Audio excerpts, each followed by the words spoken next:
Welcome to Today's Dream, Tomorrow's Reality, a podcast sponsored by the Enlightened Peach, where transformation begins within.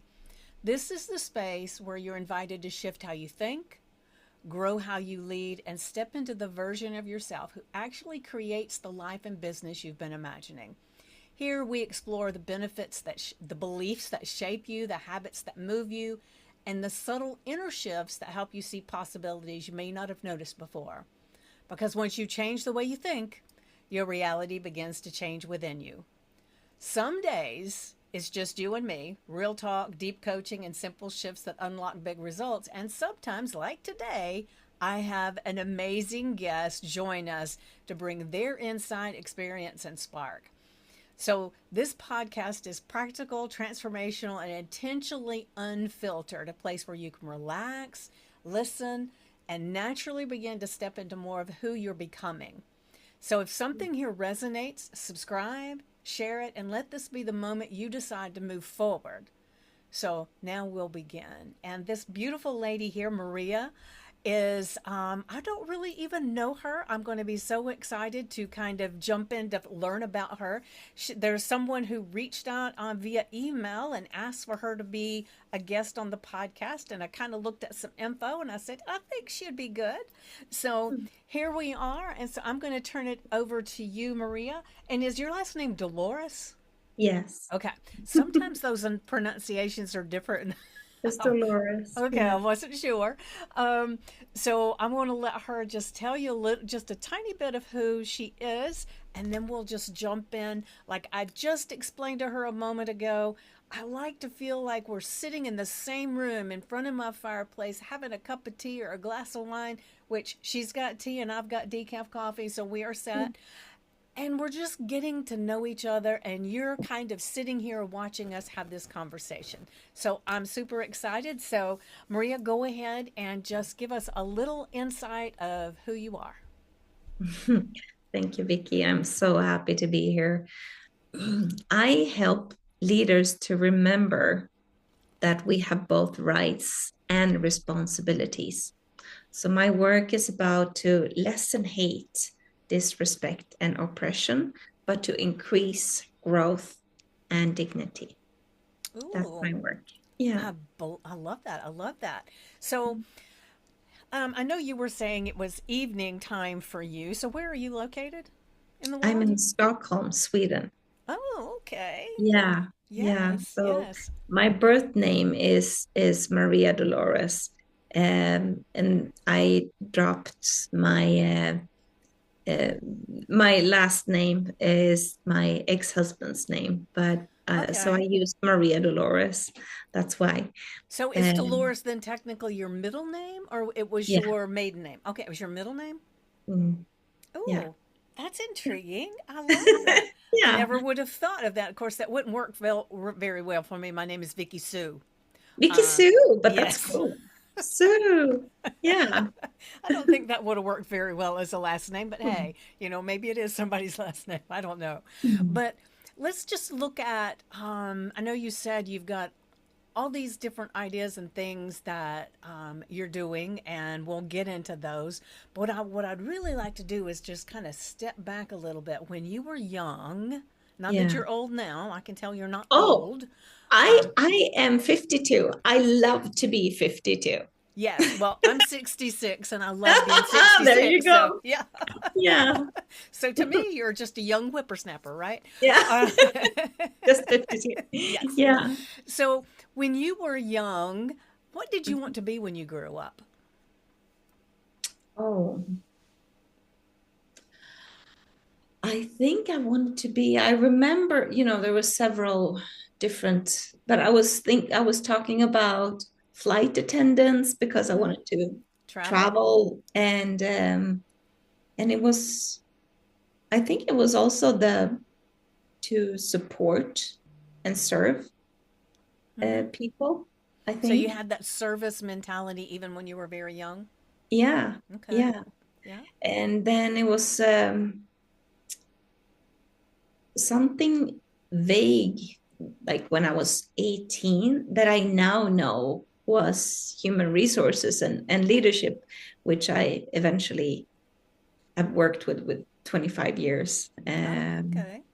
I worked in the Swedish steel industry and at the forest industry and at the Swedish prosecution authorities. So both, both um, public and private sector. Okay. Yeah. Nice. So, do you have siblings? Or are you an only Yeah. child? Yeah. I have a younger brother. He's 13 months younger than I am. Mm-hmm. And so we grew up on the countryside in Sweden. It's 2 hours south of Stockholm. So when we grew up, it was a lot of snow, which it's not now. Really? Okay. It's so different. It's so different, Vickie. Um, and so my daughter now, as she's growing up, she's in her late teens now.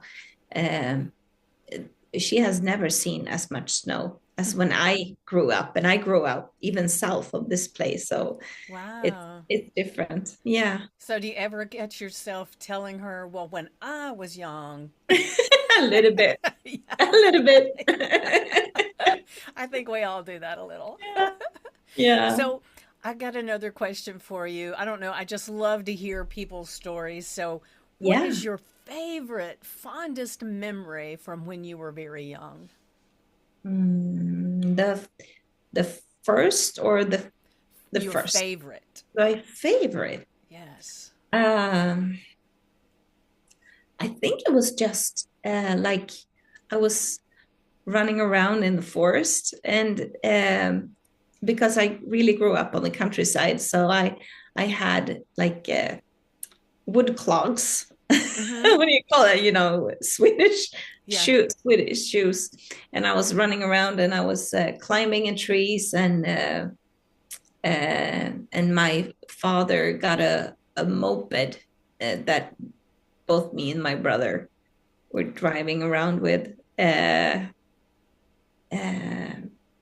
it was the snow in the winter, and we had a German Shepherd. So he was. Uh, we had a sleigh, and he Mm-hmm. was pulling the sleigh. Oh, beautiful. So yeah, Yeah. it was good. It was really good. Beautiful. I love that. I live in Georgia in the Mhm. U.S., so we don't have a ton of snow, but when we do, it's super exciting, especially if there's a lot. And you talking about the sled, we had a Mm. really, really heavy snow a few years ago, and my daughter was just a teenager at the time. She may be like 12, something like that. Yeah. And we had a Siberian Husky dog, and Oh, so we took the bottom of the crate out because we didn't have sleds because you never got snow. But we took the pan in the crate and put it out, and then we put a leash around the dog. yeah. And she sat on the little pan, and the dog pulled her up and around the hills. So that's the closest as we got to sledding. I didn't Well, do it, yeah. she did. Oh, and how old was your sister? It was my daughter. The daughter. Yeah, Okay. so she was Oh, 12. I think she was 12 when could have been just a little bit younger, but because she was not a teenage, not a full blown teenager yet, and she was still willing to do all that kind of stuff. So mm, it's one of a really fond memory of when she was little. mm, mm. Um, so explain to me a little bit about what you're doing now. Mm. Mm, So 10 years ago, um, 10 years ago, I published the book, A State of Grace, Human Rights and Human Obligations. okay. Um, and that the book came, we can go into that, but it was after my divorce. And but so a state of grace is referring to when you are in a state of grace and I am in a state of grace. That's how we create the state of grace. So Mm-hmm. peace in the world starts from within. Right. And so already 10 years ago, when I published the book in 2015, I talked about rights and responsibilities, and that's what I'm doing today. Um, uh, and I'm about to publish my upcoming book about the human constitution. And so Okay. the human constitution is 7 principles that is about our rights and responsibilities. So the first 3 is personal. It's about our physical and mental health. So body, emotion, and thought, that you have both rights and responsibility. You have the right to your body and you have a responsibility, and you have the right to all your emotions and you have a responsibility. Trying, we're humans, and trying to mature with our emotions, and to give ourselves the right to hate or feel anger or frustration, but also trying to mature through this. So And if I then, can interrupt real quick, and I'm sorry, yeah, I do this all the yeah, time, so I yeah, yeah, yeah. apologize. But what got you on this train of Good. this being an important thing for you? Yeah, that's a good question. Do you want me to continue just to do the 7 principles first, or do you want me to? You tell me what works better for you. Will you Okay, forget? yeah. So just the 7 principles. Okay. So first, body, emotion, and thought. Very Okay. easy, our physical mental health. But then it's actually tying to your question, Okay. which is about power. The 4th principle is about power, that you have the right to your personal power, and you have a responsibility in how we act and interact with each other. Then the 5th is communication, freedom of speech and creativity, but also responsibility with dignity and to mature in our conversations. And then the 6th out of the 7 is life, that you have the right to your life and to live wherever and however, but not at the cost at others. So to respect others' way of life and other life forms, Mm-hmm. like in the sea and on land and everywhere. And then the 7th principle is tying it all together, which is about collective rights and responsibility. As a species, we also have rights and responsibility. To your question. So 2012, 2012, I was we were really struggling with our relationship, our marriage, and we went to several therapists, 3 over the year, and it was like Teflon, nothing stuck Mm-hmm. really. So in the beginning of 2013, I filed for divorce, and I said to myself, Vickie, oh, this is going to be a nice divorce. I want peace. I just want it to be very nice. Mm-hmm. Yeah, that was my intention. Yes. Um, it was not. It was really horrible. His grief came out in a very, very destructive way. His grief over the divorce, and it was horrible. He was stalking me. He Mm. knew where I was, who I was seeing, what we were talking about, and I, it was not like I was into someone else. I just wanted to be free. He knew where I was eating and drinking, and like I isolated myself more and more. What also happened during this year is that he developed a brain tumor, and he died of the brain tumor in 2015, in the beginning of 2000. So that's why I wrote the book, A State of Grace, that we have both rights and responsibilities, and that it's about uh, to give ourselves the right to grieve and to feel. I give my ex-husband the right to hate me, but it's also a responsibility in how we express, Right. and trying to mature as humans.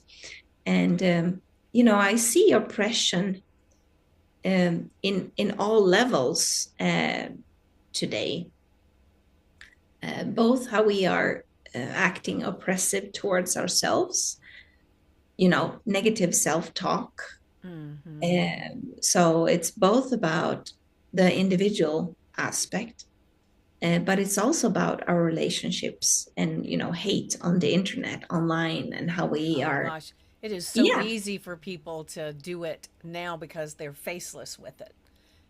And yes, they feel that they can exactly. just say anything Yeah, because there's not that, like you said, there's a responsibility. They almost feel like they're not responsible for anything that anybody thinks about what they say. right. They're disconnected from it. Yeah, Yeah. it's a So there is another yeah. person on the other Mm-hmm. side. Yeah, yeah, And so we have both rights and responsibility. And it's also about power and what I experienced both with my ex-husband, but more than that, I also see power is it's about how you spend your time, how you spend your energy, your personal power. It's right, the monetary power that you have the right to your money, and you have a responsibility in how you spend your money and to trying to be wise with your money. right, It's also about our physical power. And as we mature, it's about our sexual power, and that we have both rights and responsibility in the dynamic. Uh, so that's why I do what I do, and I see, like I said, I see oppression on all levels. It's also how nations are acting and interacting, um, and that what I call all of these turbulence. I call it istima. mm-hmm. So if we speak more spiritual language, is when we go from one level of consciousness and we shift consciousness, or if more academically, when we go from one perspective and we're shifting perspective, we broaden perspectives. We don't go from here, from one perspective, and suddenly just widen perspectives.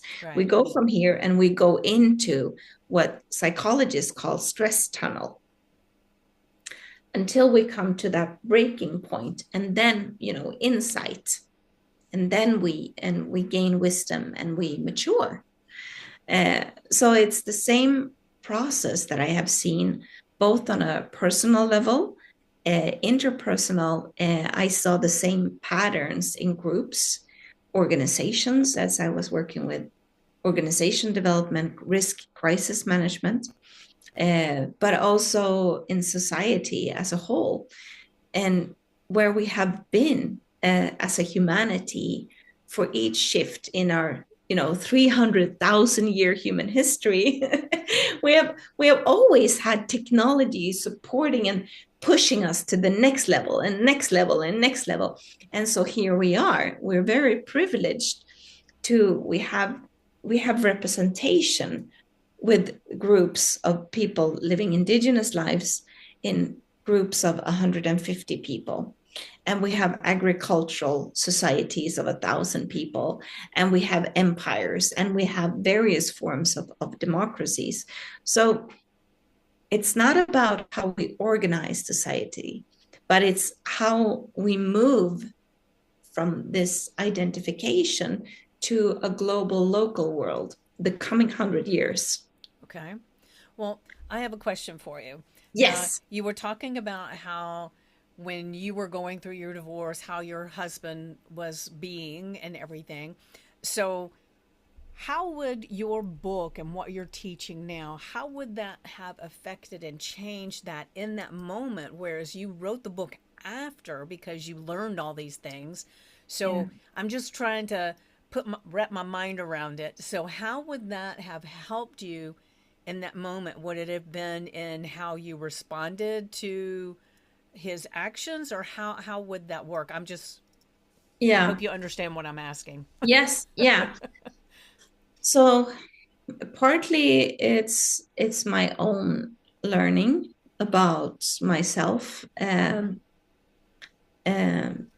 but it's also about uh, understanding power and power dynamics, and to that each person have the right to their personal power, their personal space, Mm-hmm. and to take a stand for that we are born with this right, and that we all mature in the challenges. So how it would have been, it's different it's just the insight and the knowing, the deep knowing that I do have rights. Mm-hmm.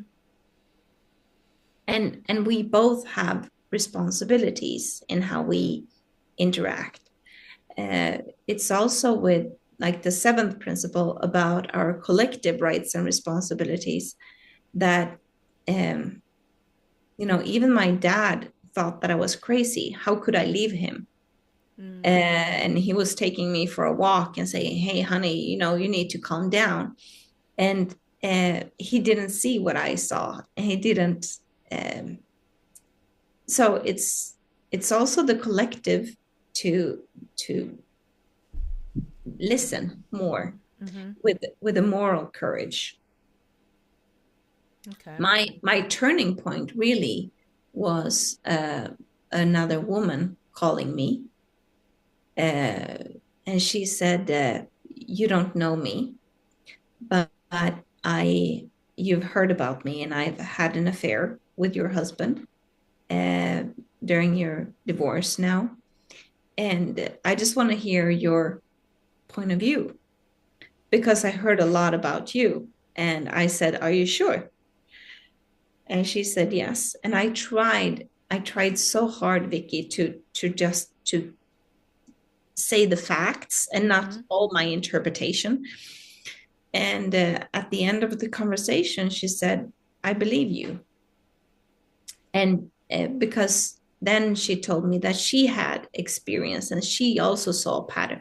What we now know was probably part of the brain tumor, but she also saw the pattern. And just to hear another person that I didn't even know at the time saying, Yeah, "I believe validating you. what you were feeling and I seeing. believe you." Yeah. And when nobody believed, I didn't even believe myself. What's maybe I am crazy. Um, and it's important that we listen to each other Yes. and to strive for dignity. Mm-hmm. That's the leading star. I don't care who you are. I don't care your age. I don't care your background, but a strive for dignity. And what is dignity for you? And what is dignity for me? And to have that conversation rather than right or wrong. Right. Yeah. I love that. Um, Yeah, it's so it's been how many years since you said he passed from his brain 10 tumor? years, 10 years? 20, Okay. So when 2015. you started writing the book right after he passed, Yeah, yeah, I did. so I imagine that was pretty comforting in a way, right? To go Yeah, inside and write all your thoughts down. So in the book, I'm going to have to get the book now. Um, in the book, and that reminds me, but you need to give me all the links to so I can share it in the description yeah. for And that. the thing is that the title is in English, but the content is in Swedish. Oh But there gosh. is it's it's a coffee table, so you don't need to get it.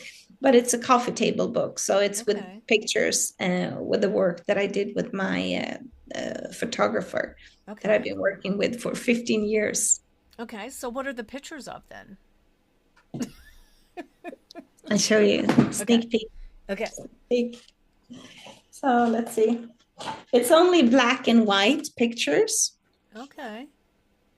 and it's from all the work that we have been doing for Okay. 15 years. It's very varied.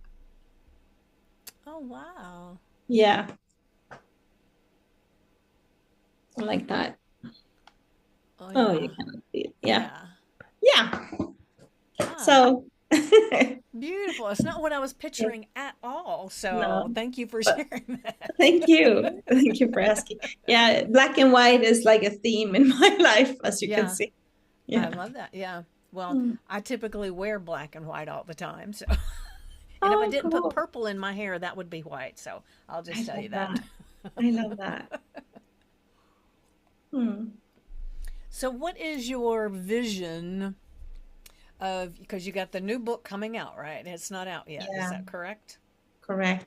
And my and I have been traveling and speaking a lot Mm-hmm. about this. I have been speaking in Dubai, in House of Commons and House of Lords in London, at black tie events. Mm-hmm. Um, How does that feel when you do that? I love it. I just love to, and that's what I would love to do more. Mm-hmm. Go out and see more people and just to talk about rights and responsibilities without, as you understand, Vicky, this is not religious, it's not party political, it's not even an ideology. It's simply, a fundament, rights and responsibilities. It's Mm-hmm. not a quick fix. This is not, a 10-step program or it, and it's included, it's inviting to that you can have your own what is right for you. Right. Yeah. Sorry, what was the question? I think I asked, what is your goal for the book Yeah, as you're the book. since you're just about to publish this, get this new Right, book out. So, right. and how does it relate to, is it like a second part of the first book, or is this something totally separate? No, it's a better, improved, enhanced, and elevated edition of Okay. the first one that was 10 years ago. Uh, So you've cleared up a lot in your mind for that one, right? yeah. Oh, Okay. yeah, for sure, for sure. Yeah, and then I spoke at the World Peace Conference in Stockholm, Mm-hmm. and the year after, I received an Ambassador for World Peace Award. Oh, beautiful. And last year, I received an honorary doctorate Ooh. for my work. So I was in beautiful ceremony in Laguna Beach. So I'm very honored. It's something sparking. Do what? Is there something Something wrong? with the sound. Yeah, it's like a Mine? static. I don't hear it. So is it coming from me? All I right, think hold on a so. second. Let me check here. Um, It's like a static. all right, let me see if I can switch microphones and see if that will help. Hold on a second. Okay. Oh, Let's see, did that help any? yes, completely. Now I can't hear you. Oh.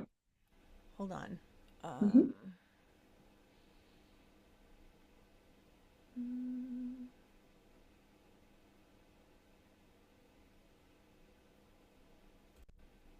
okay. Can you hear me? Yes, well, Okay. Now I can hear you. much better. Is that Thank better? you. Okay. I had to Much switch better. microphones. It Yeah. kept switching to the microphone on my earbuds instead of on Ah. my Yeti microphone. So I apologize, but thank you for Oh, pointing that out so we yeah, could sure. fix it Yeah. right away. So Yeah. was it that way from the beginning, or did you just suddenly switch? No, it was just now. Okay, I don't so know why. who knows? Technology is crazy, right? Technology. Yeah. But I'm really intrigued with all of this because, to be honest with you, I'm not that versed in all of this about the human rights. I know human rights, but as far as representing it in the way that you do, I'm Mhm. fascinated. I really Mm. am. And so, how did you get your first speaking gig with talking about it all? So I don't know. Actually, I was sitting and talking to a monk Mm-hmm. here in Sweden, and he invited me to come and to be the keynote speaker at Ooh. the World Peace Conference in Stockholm. Oh, That's I really mean, how you it might as well started. start at the top, right? Yeah, Don't take a yeah, little venue, just go straight yeah, out there. yeah, really. And it was the when I received the ambassador award the year after, it was at the same venue where we have the Nobel Prize. Not Wow. the Nobel Peace Prize, because Okay. that's Norway. Okay. Okay. But it's the venue where we have the Nobel Prize, Wow. in the here in the city hall. So, So did you ever think in your wildest dreams prior to writing this book that you would be where you are right now? no. However, Vickie, I have still, my dream is also with the girl dream that I had, traveling all Mm-hmm. over the world. Um, that I'm really longing to do. Yeah. And it's also the hostess role that I love to meet people. Mm-hmm. In 2018, a friend of mine called me and she asked me if I wanted to help her in a funeral business. So I have been working with funerals for 6 years. You okay, Vickie? Yeah, hold on a second. My sister has called me for about the fifth time, so give me just 1 second. Oh, yeah. She doesn't usually call me back to back to back, so that's probably No, about the it's fourth time. So yes. hopefully it's nothing That's important. that's probably why it's a static. Oh, okay, so that just caused Could static. we? How about if we put a pause on the recording? Yeah. Okay. Okay. All right. So in 2018, my friend called me and she asked me if I wanted to help her in her funeral business.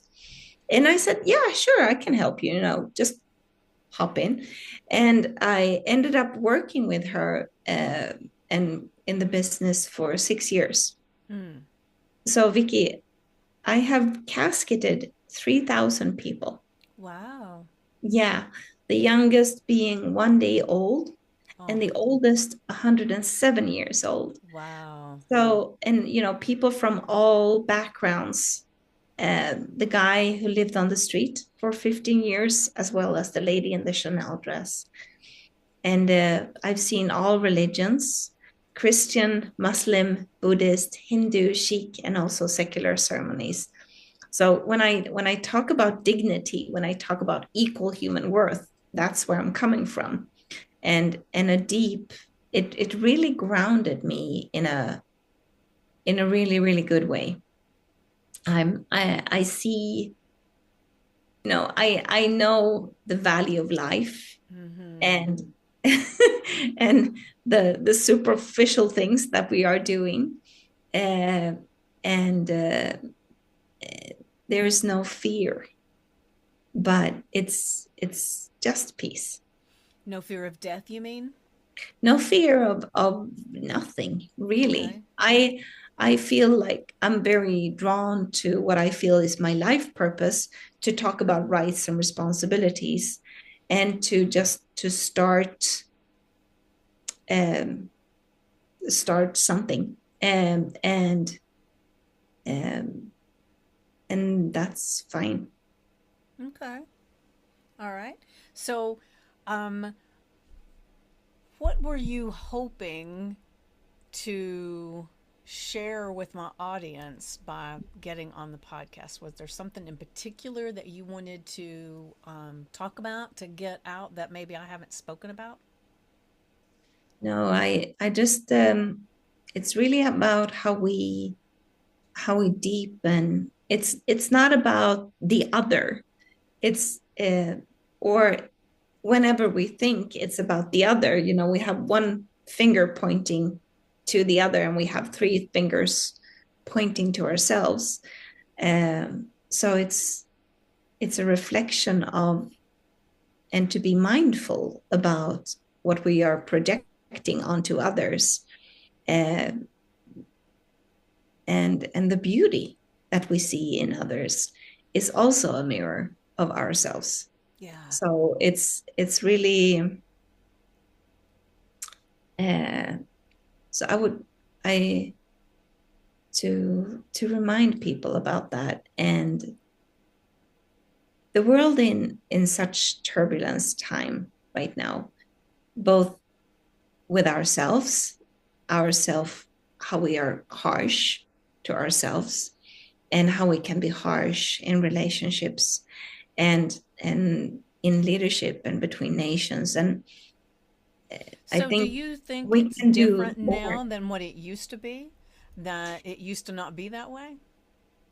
I think through our human history, we have gone through different iterations, I would Mm-hmm. say, uh, in lack of words. Um, but technology has always been supporting us forward, and we have grown in groups. And so right now we are in this um, shift. Um, After the Second World War, people said no more wars, and United Nations was formed in 1948, I think. Um, and then at that time, we had about 50 different kinds of wars going on. And it has been a more peaceful time. So we have had conflicts lessen, and we have definitely increased our well-being. We have increased better health, longer lives, um, and health, and lessen poverty for many. I would say billion people. It has it better now than previous, um, but we're also um, more in, like I said, more in conflict with ourselves and one another. And now the conflicts and the wars are at the same level as they were at the end of the Second World War. So we have 56 wars going on today in the world, 56 wars and conflicts between nations. And so it's not only the thinking of if only we unite all the nations and we implement and we have policies and we work top down and we make them, and here we are. So it's needed also a bottom up movement, not only top down but also bottom up, that you and I can make a difference, and we can make a difference today in the Mm-hmm. choices we make and how we use our self talk and how we talk and speak to each other, how we are talking to our children, or at work. Um, and that is also generating circles, like rings on the water, um, on what kind of world do we want, really? Because AI can be used for war, more effective war, but it can also be used in how we communicate with animals, Mm-hmm. and how we can if have more effective uh, collaboration and communication.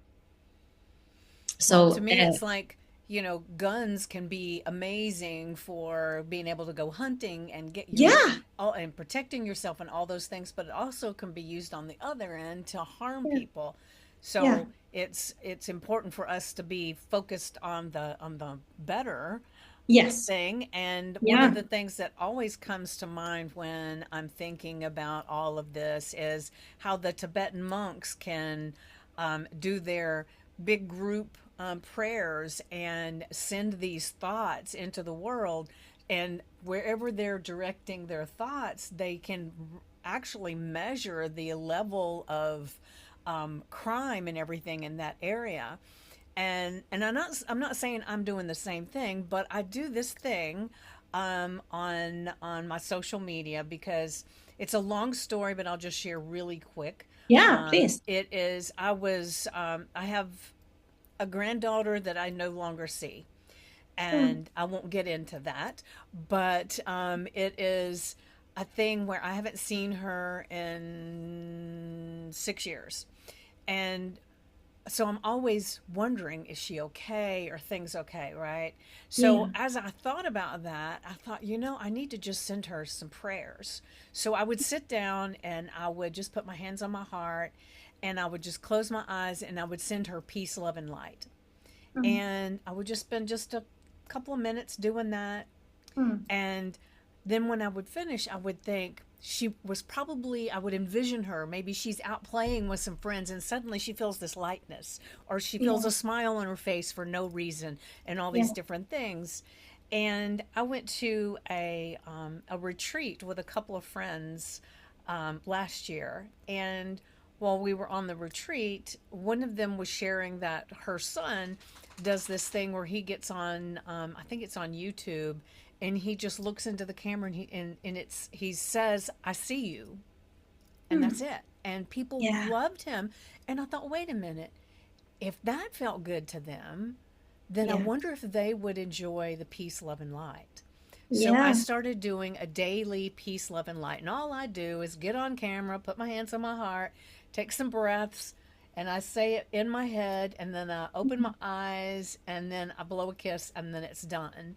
Mm. And not to say it hasn't gone viral or anything by any means, and I don't really care.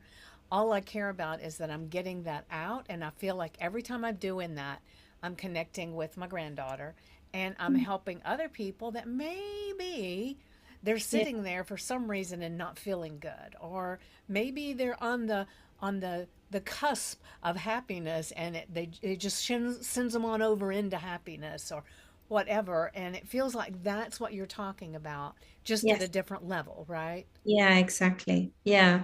And working with so many funerals, the on one hand it's very concrete, and it's really the hostess role, to greet people and to be present. Hmm. And I And imagine that's really hard because so many of them are so grieving. yeah, well, not it depends. Okay. um, I mean,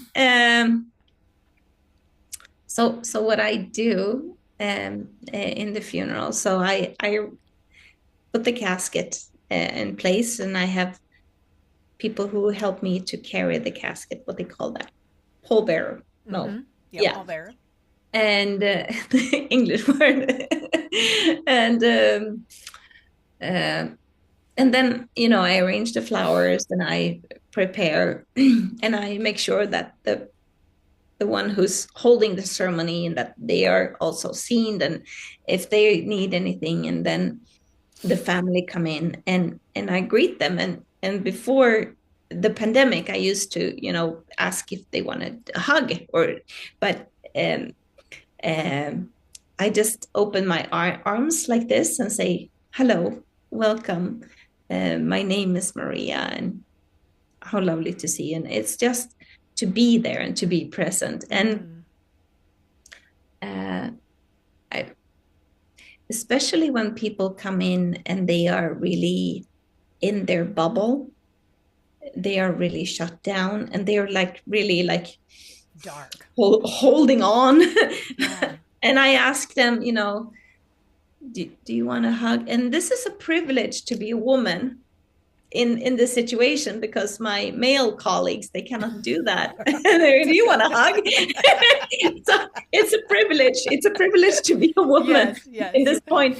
So I tilt my head and I ask, do you want a hug? And sometimes they say yes, and they're like, yes. And sometimes they say, no, no, no, I'm just trying to cope. And I'm like, either way, it's fine. And when they say yes, I just hug, and I hold, and I hold, and sometimes it's just like uh, wrenching. They just need to get it out, Yeah, and then they can be present, yeah. and they can stay present in the ceremony. And sometimes, you know grief come in so many shapes and colors and emotions. I remember one funeral. It was in the casket was this young man. He was 16 years old. He died of cancer.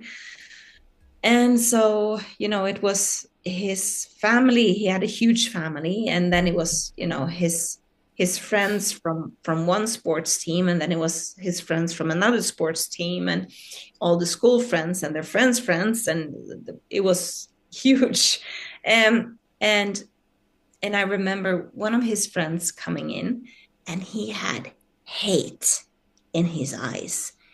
Hate, life is unfair. This is wrong. I hate, I hate God. I hate this is, and I was like, yeah, I see you. Yeah, because I believe that we have the right to all our emotions. Oh, yes, And definitely. with that acknowledgement, also that something can heal. Yeah. Mm. It's an amazing service that you provide there. Yeah. Mm. Thank you. Thank So, really quick, we're getting close to time. you. So, is there something that's on your heart right now to just tell everybody? And if there's not, if you've already said everything, then it's no worries. But I like to give everybody an opportunity. If there's something that's just on their heart that they want to say, I want to give everybody the opportunity to do so. Thank you. Uh, oh, wherever you are in life, however it is, just know that you have rights to your life. And in this process of life, it's always to mature with whatever feels difficult. And we can do this together. I believe in you. And thank you for being here. And thank you for listening. Ah, beautiful. Thank you so much for that. I think Thank you. everybody watching and listening is going to love having that as their last thing to take away. So, thank you again so much for being here and sharing part of your story. And I feel like I didn't even dive down deep enough into your story, but I love what you've shared. And maybe we can do this again and dive I in a would little love bit to. deeper. Yeah. Yeah, I would love to. All right. Definitely. Thank you, Perfect. Vickie. So, thank you everyone for joining in. And remember to like, subscribe, and share when I have amazing guests on here. I definitely want you to share even more so that it puts their message out into the world. So, anytime you can help me with that, please do. And I will see you next time. Mwah.